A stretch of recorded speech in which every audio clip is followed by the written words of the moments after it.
Ja, ich möchte ganz, ganz herzlich unseren nächsten Gast begrüßen. Wir freuen uns sehr, dass sie extra aus Paris zu uns gekommen ist, Caroline Fourest. Sie ist Journalistin, Filmemacherin und in Frankreich eine für ihre Unerschrockenheit geschätzte Intellektuelle. Sie zählt in Frankreich zu den profiliertesten Kritikerinnen des Islamismus. Sie ist überzeugte Universalistin, Antirassistin und Laizistin. Sie war Redakteurin bei Charlie Hebdo. Sie ist Autorin mehrerer Bücher, die in Frankreich Bestseller wurden, darunter Das Lob der Blasphemie und Frère Tariq über Tariq Ramadan, den Enkel des Gründers der Muslimbruderschaft. Sie hat auch über die religiöse Rechte in den USA und den Front National in Frankreich geschrieben. Mit ihrem aktuellen Buch hat sie Furore und heftige Debatten ausgelöst, weil sie darin das eigene politische Lager kritisiert. Titel des Buches: Generation beleidigt, von der Sprachpolizei zur Gedankenpolizei. Caroline Fourest, die sich selbst als antirassistische Linke bezeichnet, greift darin scharf die linke Identitätspolitik an. Sie wirft diesen Identitätspolitikerinnen also mit großem I, vor, sich im Namen der sogenannten Wokeness in Safe Spaces einzuigeln und so notwendigen Debatten auszuweichen. Sie prangert Zensur und inquisitorische Methoden an und kritisiert, dass linke Identitätspolitik im Namen des Antirassismus selbst rassistisch ist. Und sie fürchtet, dass diese Art Identitätspolitik den Feminismus spaltet. Sie wird jetzt gleich 20 Minuten etwa sprechen.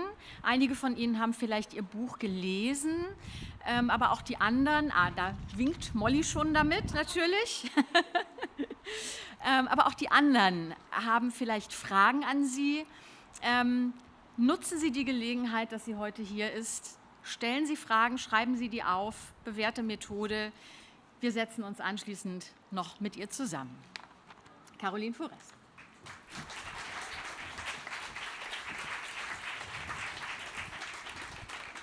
Dankeschön.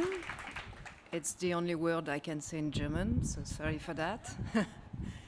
So merci. Thank you for inviting me. Thank you to Emma. Thank you to my dear friend Alice. I'm going to speak about how to reestablish the conversation between generations and between feminists. And since my book has been published, and in Germany, but also now in Argentina and all over Europe, I receive a lot of messages coming from anti-racist militants, feminists, or sometimes just parents that are quite desperate and lost because they just don't know how to continue to speak with their children. And they don't have the same vocabulary, they don't understand each other about basic, simple, sometimes values that they share, actually. For example, how to achieve more equality. It is absolutely something that we have in common. We are not speaking about a difficult conversation between reactionary parents and progressist children. We are speaking about a difficult conversation between progressist parents that has been involved in the fight for sexual emancipation, 68 May movement, and the emancipation women's rights movement. And those very progressist, open-minded parents just don't understand what is wrong with their children sometimes. So I've been said, and I must say this is something I don't know how to take it, but I think I like it, that some parents told me, at the end, I'm so irritated by my own children that I gave them your book. And I put it on the bed, hoping it will have some effect. And then after at the dinner, we can start to have finally a common vocabulary again. And I think books are written for that, to have a conversation. So about this conflict inside feminism, first we have to admit there is always conflicts inside a political, inspiring movement, and it's part of it. We knew about the previous conflicts between feminists. That was quite sophisticated, quite philosophical. It was between the essentialist feminists, like, I don't know if it rings a bell here, Antoinette Fouque in France, very convinced that women were by nature quite almost superior to men because they were so pure, because they give birth, and etc., and etc. It was an essentialist, quite identitarian already way to be feminist. Personally, I belong to the feminist movement that believe in deconstructionism, like Simone de Beauvoir, like Alice, that I admire so much for all the work she has done. And like Simone de Beauvoir said, you are not born woman, you have been built woman, because there is a lot of process, social, cultural process, to create this society where being a man and being a woman is so different. That's, for me, universalism, to recognize that for real we all deserve the same dignity, the same rights, and everything that is built to create walls between people is cultural, it's social, and we can unbuild it. But today it's more complex than that. It's those divisions, somehow you can find it again, but it's very, very different. Because during that time where those categories of feminism were sometimes fighting each other, somehow unity was made by the adversity. I mean, it was time where calling yourself feminist was on itself very brave.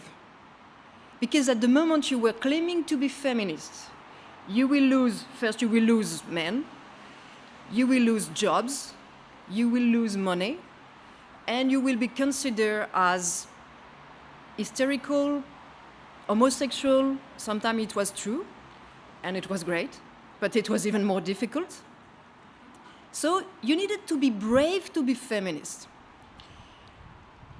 And as I'm today feeling that sometimes the new generation can be ungrateful with the old one, I feel that being in a generation in between, not the generation that really did the hard job, I just did my part. On my side, it was to fight for marriage for all in France and obtain it and achieve equality for all the couples.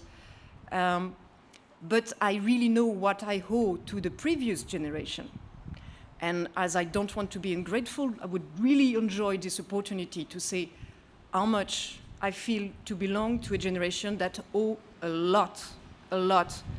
And a big thank you to Alice Schwarzer. Really, I want just to take this opportunity to thank you, Alice, from the bottom of my heart, for the bravery you had, because that was really brave. Sometimes we have the feeling that the new generation feel very brave when they cancel another feminist, calling her right-wing, calling her white, to silence her.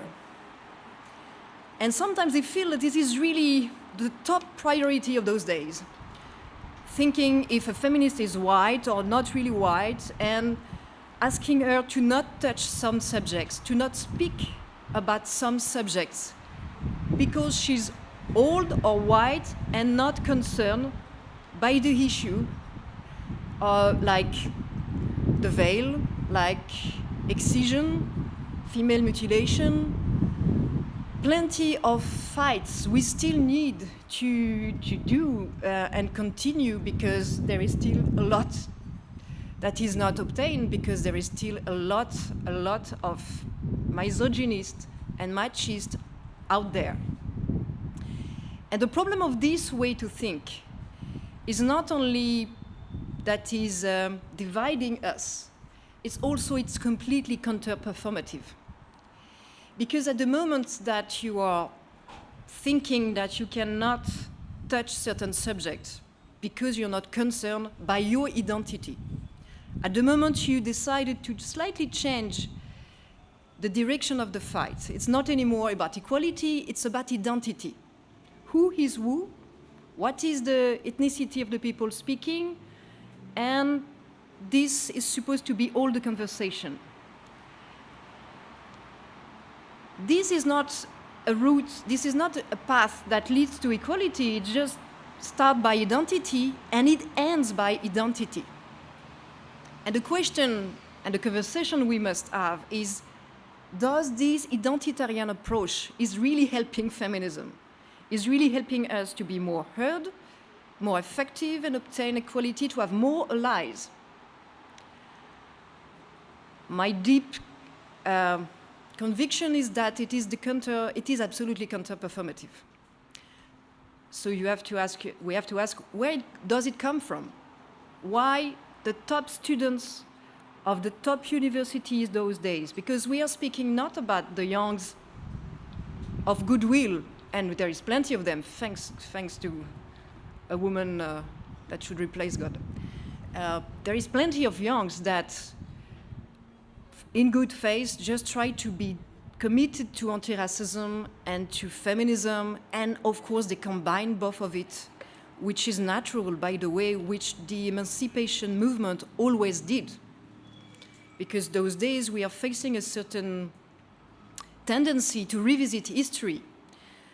Some teacher of high-level university of women's studies, and that is the most sad part, actually, try to convince some young students that in the past they were a feminist movement, they were just all white and all concerned only by their little petit bourgeois or little stories, and not connected to the anti-racist movement or not connected to the rest of the world. This is pure propaganda. I mean, this is a sort of revisionism that we have to fight, because the emancipation movement of the 70s was connected to the civil rights movement in the US. Many of the leaders of this movement were in the US, actually side by side with the civil rights activists. And they were absolutely concerned by also the racist problem all over the world. They were internationalists, something we don't hear anymore. You will see that many of those, and it's not a question of age, it's really a question of position inside the university in the US, and now also more and more in Europe.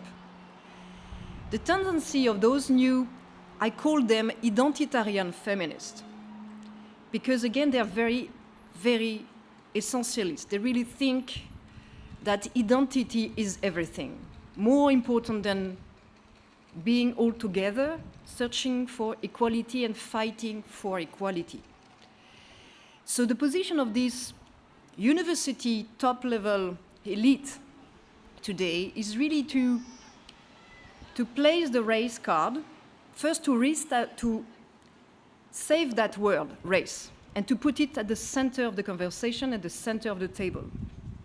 That's the first problem, actually, for us Europeans. We are not coming from the same history than the US. I understand that in a post-segregated society, you need to first address the race issue and to reverse the process.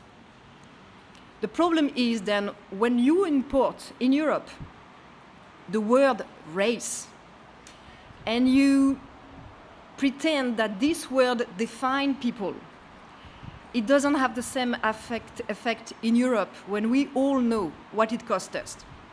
What it costs us to see the world in function of the race and consider that people are different by race. Even if you try to reverse it positively, even if you try to say, but looking at the race is good, you just save a word that, again, carry centuries of imagination, of domination. And you from my point of view, you are helping the identitarian of the other side, the old ones, the extreme right ones, that are very happy, actually, that this word is again at the center of the conversation, instead of equality. Plus, if after, in the name of the word race, you decide that now you're going again to silence feminists because they are white, I mean, what is the effect on that? How you will win more ally with that? You will just start to broke in the name of intersectionalism that replace internationalism. And what is the shift with those two words? When the feminist movement was universalist and internationalist, feminist, black, white, all the colors of the feminist movement were just connected and toward the same direction against patriarchy, against male domination, regardless the color of the patriarch, of the male dominant, regardless the religion of the abuser. If a rapist is a rapist, we just don't care if he's Catholic, Jewish, Muslim, white, black, he's a rapist. And that's all matter. But the problem is that today, no, it's not anymore that's what matters. I'm speaking for France now because we've seen a couple of examples of that. We saw some young feminist movements absolutely horrified when we speak about Harvey Weinstein, which is fine, we agree on that. When we speak about American, white, or Jewish, it's okay also, rapist or machist. That's heavy, we all agree on that. But when, for example, and I worked on that guy, a Muslim preacher abused and is accused of abusing a lot of women in a very, very hard way. There is nobody on the side of his victims, not a single feminist organization from that table, from that side around them, because the person who is accused is, for them, on the side of the victims because of his religion. And that's a way to think, where you, at the end of the conversation, you prioritize your fights. You consider that the common enemy is not anymore the patriarchy. That should, again, unite all of us. I mean, patriarchy is strong. Patriarchy is everywhere. Patriarchy is in Afghanistan now. I mean, look at the Taliban, if you forgot what patriarchy is. The Afghan women are our sisters. Shall we stop to think about them, to help them, because we are from a different religion? And some of us, we don't have religion, and we don't care about religion. Shall we continue to say so? Or we are forced today, and sometimes it happens, in France again, we have those examples, to be so careful about the religious leaders. All religious leaders now. It's not even anymore the minority ones. It's all the religion that we should now respect because of this confusion between ID, identity, and equality. If you think in terms of identity, you start to have a hierarchy of the people who are the most victims. So this is the beginning of the division. And then you have also a hierarchy of which fight you should have or not. And if your fight against, for example, a rape or male domination can take the risk of helping some racist movement or the extreme right. Today there is some intersectional feminists who won't go there. They won't even touch the subject. They will auto-censor them. What is the result of that? The extreme right is sometimes the only one touching those subjects. The extreme right, we just know that, are not interested in feminism. They are not interested in fighting patriarchy. What they don't like with the Taliban is not that they are super machists and horrible guys. They just don't like them because they are Muslims. We, the feminists, we have so much to say against the Taliban, against the Islamists, and against the extreme right too, about what they have in common, to be male dominant, nostalgic of this old world where they could rape, where they could force people, where they could feel good about themselves in the name of their male identity. But we won't win this fight by using the same vocabulary, by starting to say it's only the non-white feminists who can, the Muslim feminists who can speak about, for example, the Afghan woman. Afghan woman needs everyone, everyone.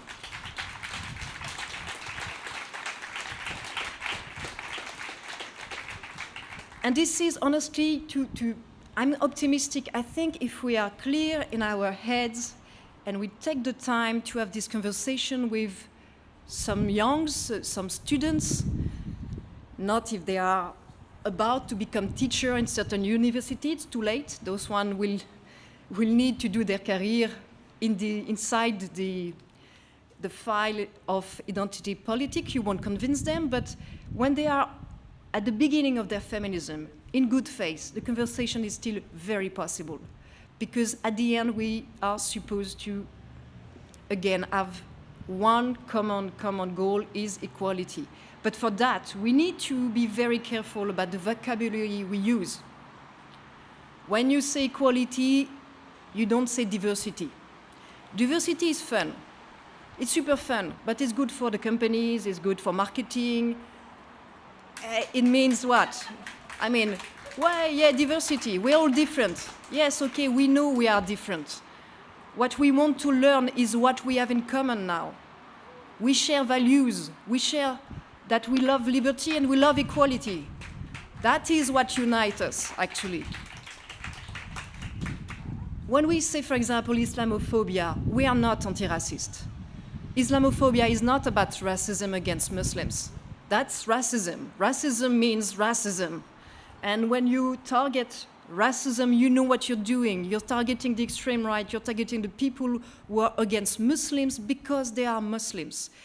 When you are using the word Islamophobia, you are targeting altogether the racists, the real ones, but also the secularists, but also the feminists, but also Charlie Hebdo, but also every people who want to continue to criticize the dogmatic, the fanatics, and sometimes the religion. Because it's an idea, it's not sacred, and because it's also part of being free. So this is how it's important to use the right word. I like one word coming from the new generation. I like non-binary. Non-binary is something I can myself apply to myself. I love it. But why on earth you claim to be non-binary and you are so binary about race? This is what I don't get. If you don't want to be binary, stop to be dogmatic about religion, stop to protect the fundamentalist, and stop to divide feminism by the color of the skin of a feminist. This is pure racism. Stop that immediately and go to unity for equality. Go back to that. I think it's still possible. I think really it is. So thank you very much for this, for listening to me in English. Next time in German, I hope. And let's share some questions if we have time left.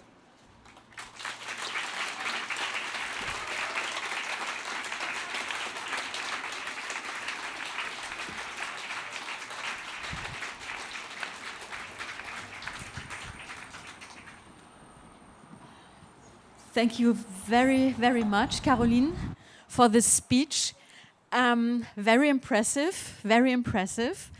There is not much time left, so I have two questions from the audience. I try to read them.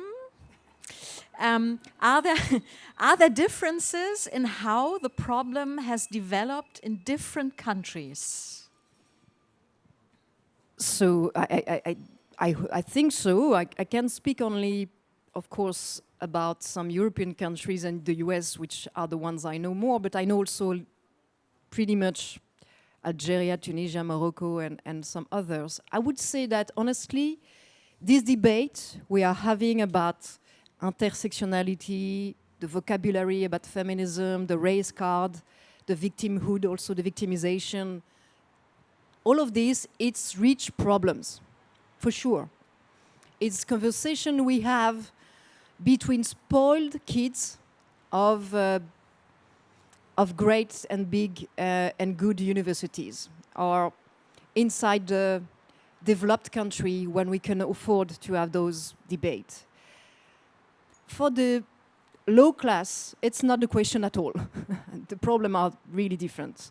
And in many countries, if I'm thinking about Algeria, Tunisia, and Morocco, most of my Algerian feminist friends, Alice knows a lot of them also, and you can imagine the Afghan women, what they would think about telling to someone to not resist to the Taliban because she's not Muslim. I think you can imagine what a woman, Afghan woman, would think about it. So, but between Germany and France, I'm quite surprised to see, for example, by the reception of the book, that is almost sold, very well sold in Germany as in France. I'm quite surprised to see that we share the same concern, because we see what is coming.